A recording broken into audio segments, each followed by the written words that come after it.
belangrijkste nieuws uit Curaçao in het Nederlands. Access Journaal, vers van de pers.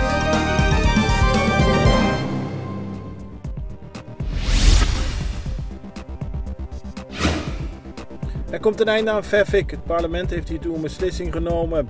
De overheid gaat nu de zaken afhandelen met de 40 personeelsleden en heeft er enkele miljoenen voor gereserveerd.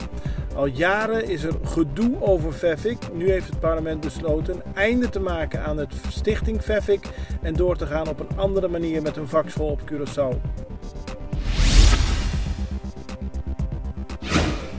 In een brief aan staatssecretaris Alexandra van Huffelen stelt minister-president van Curaçao Kilma Pik-Pisas dat het COHO toch anders moet. Zoals het nu is het toch de autonomie ondermijnend, aldus Pisas. Er zouden verschillende parlementariërs zijn, onder meer van de coalitiepartijen MFK en PNP, die niet akkoord kunnen gaan met COHO. Daarom wil hij een koninkrijksconferentie om te werken aan een oplossing van het probleem. De brief werd al op 28 maart gestuurd, maar werd niet eerder bekendgemaakt. Nederland heeft, zover bekend, nog niet gereageerd op de brief. Na Colectra, nós toma tempo para servir ora com mais de comunico. Llama no centro de cliente na telefone 0800-035 de jaluna para viernes voor die setor de mente te cu setor de noche para turno serviço nan of patrão cita. Se você tracita para sabra, também por hora. Por escolher para trabocita, riba aqualectra.com e aproveitar a mesura, põe o documento na cerca para visita cerca nós vai mais fácil. Sim, Aqualectra su centro de cliente horta clapa servibo na momento que você comini abo.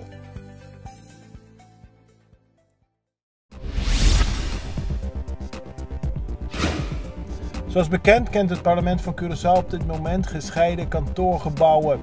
Leden van de coalitiepartijen zitten in het oude gebouw van de Centrale Bank aan de Wilhelminaplein. Leden van de oppositiepartijen zitten 50 meter verderop.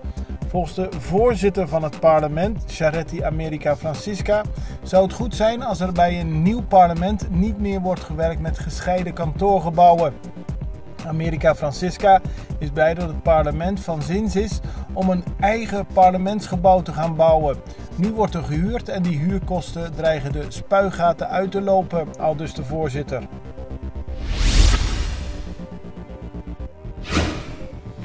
In het eerste kwartaal van 2022 is er op Curaçao ruim 365 miljoen gulden aan belastingen opgehaald. Dat is zelfs hoger dan voor de uitbraak van de pandemie. Dat heeft het ministerie van Financiën gemeld. In 2021 haalde de Belastingdienst bijna 283 miljoen gulden binnen, maar toen zat Curaçao nog volop in de coronacrisis. Een jaar eerder, in 2020, werd er in de eerste 3 maanden ruim 307 miljoen gulden geïnd. Dat betekent dat het nieuwe cijfer hoog is, ook in vergelijking met het pre-coronajaar 2019. Toen werd er in dezelfde periode bijna 352 miljoen gulden aan belastingen gerealiseerd. De directeur van het Rooms-Katholiek Schoolbestuur, mevrouw Royla Pierre, legt uit dat de plannen van het Rooms-Katholiek Schoolbestuur om nieuwe instructietalen in te voeren geen grootschalige gevolgen voor iedereen op Curaçao zal hebben. Ze is een beetje bang van alle reacties die er gekomen zijn. Het plan van het Rooms-Katholiek Schoolbestuur is voor het schooljaar 2023-2024 op 4 scholen op Curaçao de instructietaal Nederlands te laten zijn en op 1 school een instructietaal Engels aan te bieden. Dat geldt alleen voor de eerste groepen. Er worden dus niet bij leerlingen die op een school zitten de instructietaal veranderd, zo benadrukt Royla Pierre. De Extra meldt dat Guus Hiddink mogelijk terugkeert naar Curaçao voor het nationale voetbalteam. Nu niet als trainer, maar als technisch directeur. De Extra heeft dat uit goede bronnen. Een van de belangrijkste taken van Hiddink zal dan zijn om een nieuwe trainer aan te nemen. Op dit moment wordt Patrick Kluivert genoemd, maar het is nog niet bekend of hij überhaupt interesse heeft in de functie van bondscoach voor Curaçao. Een van de bekendste en volgens sommigen misschien wel de beste band van Curaçao. Gisteren werd het 40-jarig bestaan van de muziekgroep gevierd en dat gebeurde bij de kerk van Coromoto.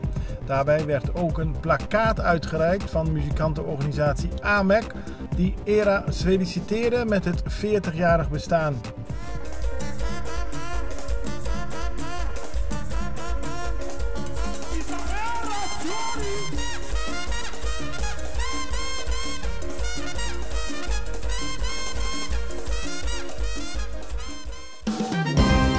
Het belangrijkste nieuws uit Curaçao in het Nederland.